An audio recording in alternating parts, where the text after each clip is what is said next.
ನೋಡಿ, ರವಿಕುಮಾರ್ ಅವರು ಒಂದು ಸ್ಪಷ್ಟನೆಯನ್ನು ಕೊಟ್ಟಿದ್ದಾರೆ.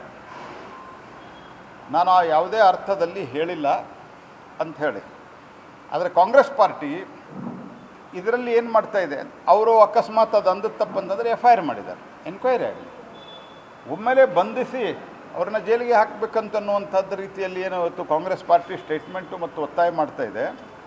ಮತ್ತು ಕೆಲವು ಸಂಘ ಅನ್ನುವಂಥವ್ರ ಹೆಸರಿನಲ್ಲಿ ಸ್ಟೇಟ್ಮೆಂಟ್ ಕೊಡ್ತಾ ಇದ್ದಾರಲ್ಲ, ಅಲ್ರಿ ಒಬ್ಬ ಅಡಿಷನಲ್ SP ಗೆ ಹೊಡೆಯಕ್ಕೆ ಹೋದ್ರು CM. ಅವಾಗೇನಾಗಿತ್ತು ನಿಮಗೆ? ಒಬ್ಬ IAS ಅಧಿಕಾರಿನ ಪಕ್ಕದಲ್ಲಿ ಯಾಕುತ್ತಪ್ಪ ಅಂತ ಕೇಳಿದ್ರು ವೇದಿಕೆ ಮೇಲೆ. ಸಾಮಾನ್ಯವಾಗಿ ನಾನು ಇಷ್ಟು ಸತ್ಯ ನೋಡಿದ್ದೇನಪ್ಪ, DC ಗಳು ಕೂತಿರ್ತಾರೆ ವೇದಿಕೆ ಮೇಲೆ, ನೀನಿಲ್ಲ ಕೊಡೋಕ್ಕೆ ಹೇಳಿದ್ರು ಅಂಥೇಳಿ ಅಪಮಾನ ಮಾಡಿದರು. ಅವಾಗೇನಾಗಿತ್ತು? ಹಲವಾರು ಜನರಿಗೆ ಮುಖ್ಯಮಂತ್ರಿಗಳು ಅಪಮಾನ ಮಾಡಿದ್ದಾರೆ ಅಧಿಕಾರಿಗಳಿಗೆ. ಅವಾಗೇನಾಗಿತ್ತು? ರವಿಕುಮಾರ್ ಆ ಸ್ಟೇಟ್ಮೆಂಟ್ಗಳ ಬಗ್ಗೆ ಸ್ಪಷ್ಟನೆ ಕೊಟ್ಟಿದ್ದಾರೆ.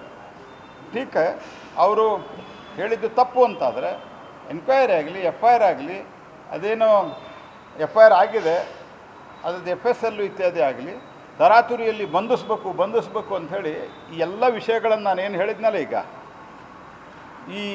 ಇವರೆಲ್ಲ ಸ್ಟೇಟ್ಮೆಂಟು, IPL, ವಾಲ್ಮೀಕಿಯಲ್ಲಿ ಅವರಿಗಾದಂಥ ಹಿನ್ನಡೆ, ಇದನ್ನೆಲ್ಲ ಮರೆಮಾಚೋದಕ್ಕೆ ರವಿಕುಮಾರ್ನ ಅರೆಸ್ಟ್ ಮಾಡಿ ಮಾಧ್ಯಮದಲ್ಲಿ, ಸೋಷಿಯಲ್ ಮೀಡಿಯಾದಲ್ಲಿ ಅದೇ ಚರ್ಚೆ ಆಗಬೇಕು ಅನ್ನುವಂಥ ಒಂದು ದುರುದ್ದೇಶ.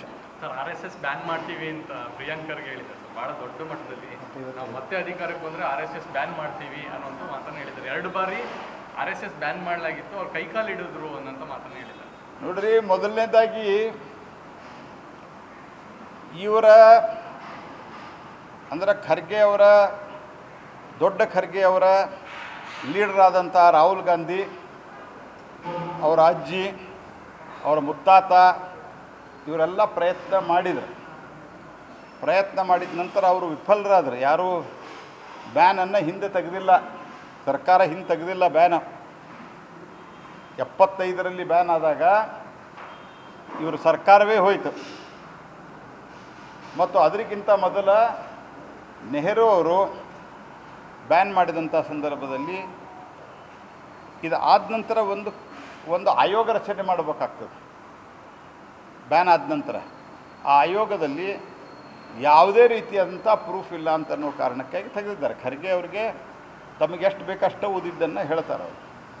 ಎರಡನೇದ್ದು, ಈಗ ಅಜ್ಜಿ ಆಯಿತು, ಮುತ್ತಜ್ಜ ಆಯಿತು, ಈಗ ರಾಹುಲ್ ಗಾಂಧಿ.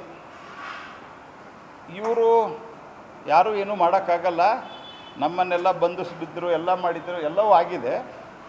ಆದರೆ ಮೊದಲೇದು ಅವ್ರೇನು ಹೇಳಿದ್ದಾರೆ, ಇನ್ನೊಂದು ನಾವು ಬಂದರೆ ಅಂತ ಹೇಳಿದ್ದಾರೆ.